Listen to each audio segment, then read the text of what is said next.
the murky burrow, it's impossible to see. Once again, the snake's sense of taste is its guide, along with vibrations from the retreating goby. This time, its fangs find their mark. The prey is taken to the surface.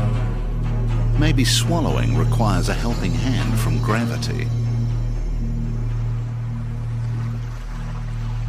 In the endless routine of the doldrums, one factor imposes a daily rhythm on all reef dwellers: the tide. Twice a day, the snakes take their leave as the area is flushed of water.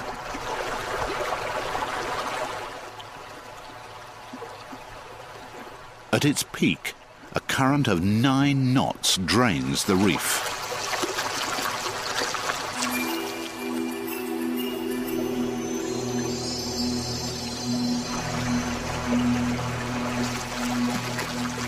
But not all of the snakes retreat with the tide. As the exposed shallows receive the full blast of the tropical sun, air temperatures can easily surpass 113 degrees Fahrenheit. The leaf-scaled sea snake actually seems to prefer these conditions. By articulating its scales, it manages to draw water up and over its body, cooling it by a process of evaporation. Why should it endure temperatures that would kill most other creatures? It's another sea snake puzzle waiting to be solved.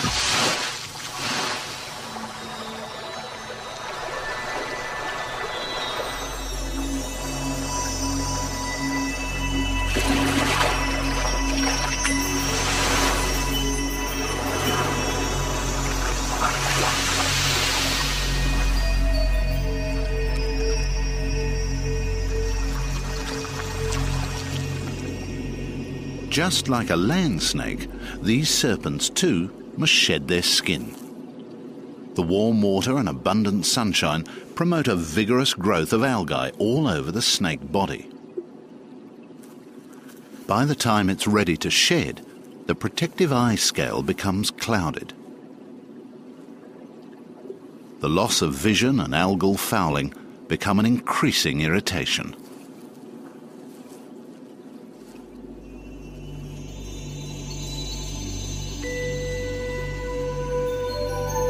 The skin begins to peel from the lip scales back.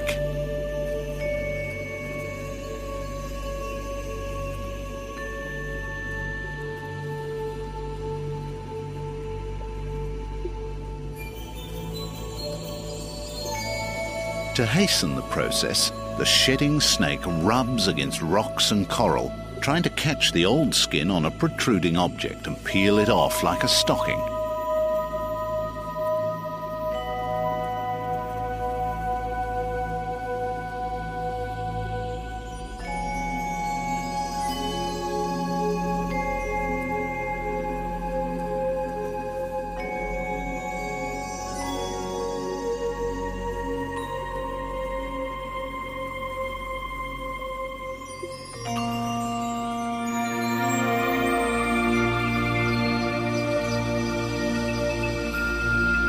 Depending on the health of the individual, skins may be shed every couple of weeks or perhaps months.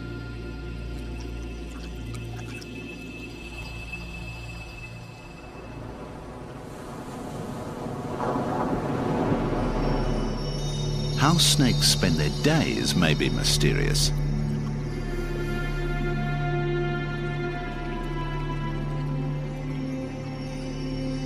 But how they spend their nights is doubly so. It's Mick's first night dive at Ashmore. He has no idea what he will encounter. There are plenty of sleeping fish.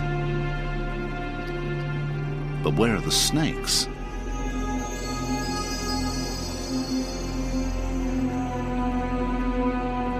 snakes usually active during the day are asleep.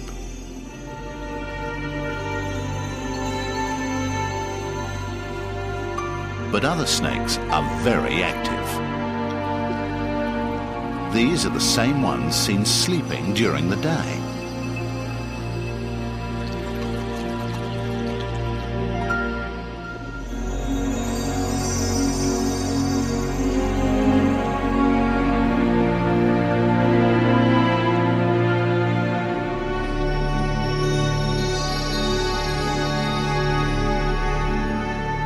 Ashmore is indeed a 24-hour operation, and the snakes work in shifts.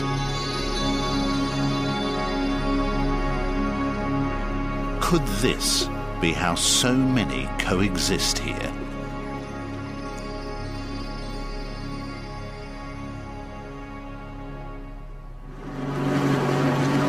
Not all of Mick's time is confined to the Bommie. Occasionally, he makes the long trip to the outer reef, on the edge of waters 600 feet deep.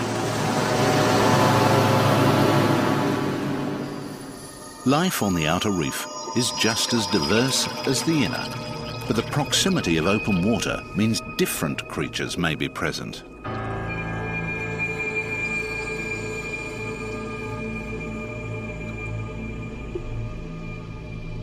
This also means different snakes. And Mick finds one that he holds a dangerous fascination for.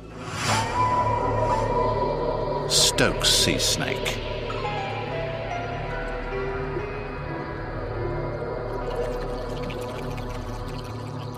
I think all the sea snakes should be treated with caution.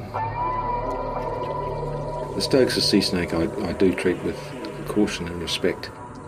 It's an impressive snake. When you see it underwater, it looks like a snake about its business. It's a snake that's got fangs long enough to penetrate a wetsuit and penetrate gloves. It's of a size that it's not easily restrained, and it's got very potent venom. Not only is Stokes large enough to demand caution, it can have an ugly temperament, and when provoked, bites repeatedly. Even their choice of prey enhances their reputation. Stokes eat members of the scorpion fish family, the most venomous fish in the sea.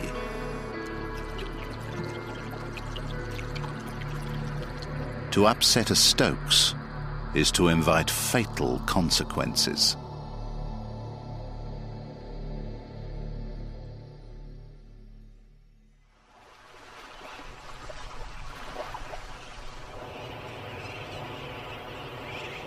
The breeding birds have made good use of the plentiful fishing, and the young are growing rapidly.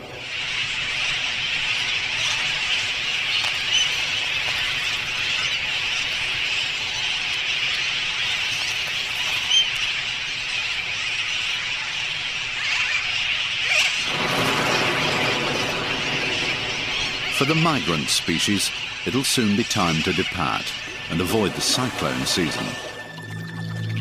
Underwater, the constant warmth means there are no seasons. Sea snakes mate and give birth all year round.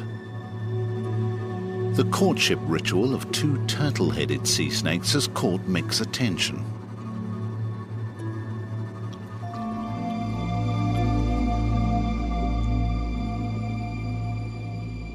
Nearby, a pair of olives has also begun to court. Since olives tend to cover more ground, Mick decides to stick with the turtle heads. The process is driven by the male, vying for the female's attention and trying to prove that he's a suitable candidate.